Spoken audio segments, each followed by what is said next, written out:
లడ్డూ వ్యవహారం దేశవ్యాప్తంగా సృష్టించిన మంటలు జగన్ అండ్ కోను మామూలుగా తాకడం లేదు. ఈ నెగటివిటీ నుంచి ఎలాగైనా బయటపడాలని వైఎస్ఆర్సీపీ నేతలు ఇప్పుడు రకరకాల వేషాలు వేస్తున్నారు. నిన్న మొన్నటి వరకు తిరుమల డిక్లరేషన్ అంటేనే చిర్రుబురులాడిన జగన్మోహన్ రెడ్డి ఇప్పుడు నుదుటన నిలువుబొట్టు పెట్టుకొని భార్యతో కలిసి ఆలయాల చుట్టూ తిరుగుతూ హోమాలు చేస్తూ ఉంటే, తాజాగా ఆయన బాబాయ్ భూమన కరుణాకర్ రెడ్డి ఘర్ వాపసీ అంటూ ఒక కొత్త డ్రామాకు తెరలేపారు. 30 ఏళ్ల క్రితం ఇస్లాం స్వీకరించిన తన బాల్య స్నేహితుడు శ్రీనివాసుల రెడ్డి కుటుంబాన్ని ఇప్పుడు వెతికి పట్టుకొచ్చి తన నివాసంలో వేద మంత్రాల సాక్షిగా మళ్లీ హిందూ మతంలోకి మార్చారు. తనపై ఉన్న నాస్తిక ముద్రను, క్రైస్తవ పక్షపాత ముద్రను చెరిపివేసుకోవడానికి, హిందూ ఓటు బ్యాంకును ప్రసన్నం చేసుకోవడానికే ఈ ఈవెంట్ చేశారని రాజకీయ విశ్లేషకులు భావిస్తున్నారు. అప్పుడు బొట్టు పెట్టడానికి మొరాయించిన వారే ఇప్పుడు రాజకీయం కోసం ఇలాంటి విన్యాసాలు చేస్తూ ఉండటం గమనార్హం. జగన్ కుటుంబం ఆడుతున్న ఈ మత డబల్ గేమ్ చూస్తుంటే జనాలకు విడ్డూరంగా ఉంది. ఒక పక్క జగన్ మేనత్త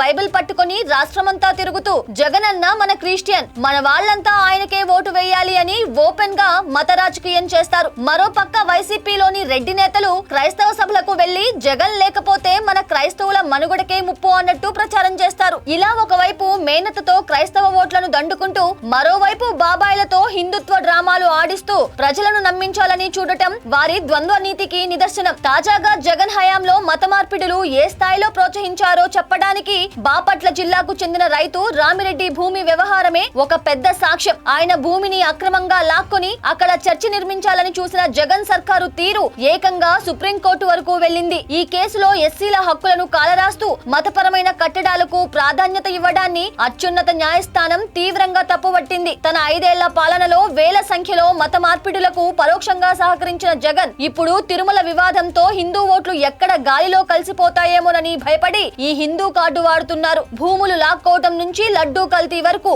అన్నింటినీ గమనిస్తున్న ప్రజలు జగన్ అండ్ కో ఆడుతున్న ఈ రాజకీయం కేవలం మనుగడ కోసమే తప్ప భక్తితో కాదు అని క్లియర్ గా అర్థం చేసుకుంటున్నారు.